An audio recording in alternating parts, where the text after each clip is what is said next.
7 দিনে কোরআন খতম করা প্রসঙ্গ। প্রশ্ন: কেউ 7 দিনে কোরআন খতম করতে চাইলে কিভাবে করতে হবে? উত্তর: 7 দিনে কেউ কোরআন খতম করতে চাইলে সাহাবায়ে কেরামের পথ অনুসরণ করা মুস্তাহাব।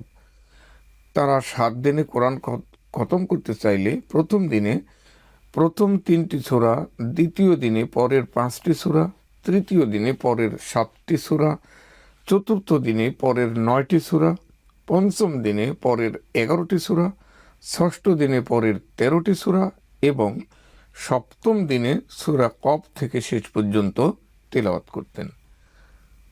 আওস রাদিয়াল্লাহু তাআলা আনহু বলেন, আমি রাসূলুল্লাহ সাল্লাল্লাহু আলাইহি ওয়াসাল্লামের সাহাবীদের নিকট জিজ্ঞেস করলাম, আপনারা কিভাবে কোরআনের অংশ নির্দিষ্ট করে তেলাওয়াত করতেন?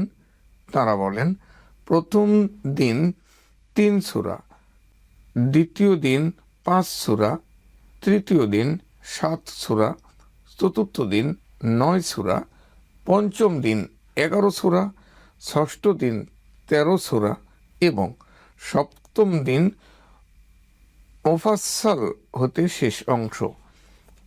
আবু দাউদ হাদিস নাম্বার 1393, ইবনে মাজাহ হাদিস নাম্বার 1345, ইবনে তাইমিয়া মাজমুউল ফাতওয়া 408 থেকে 9। আর রাসূলুল্লাহ সাল্লাল্লাহু আলাইহি ওয়াসাল্লাম ইবনে ওমর রাদিয়াল্লাহু তাআলা আনহুকে বলেছিলেন, তাহলে তুমি 7 দিনে কোরআন খতম করো, কিন্তু এর চেয়ে অধিক কম সময়ে খতম করবে না। আবু দাউদ হাদিস নাম্বার 1388, সনদ সহিহ। সুতরাং আমরা 7 দিনের কম সময়ে কোরআন খতম করার পরিকল্পনা আমরা যেন না করি।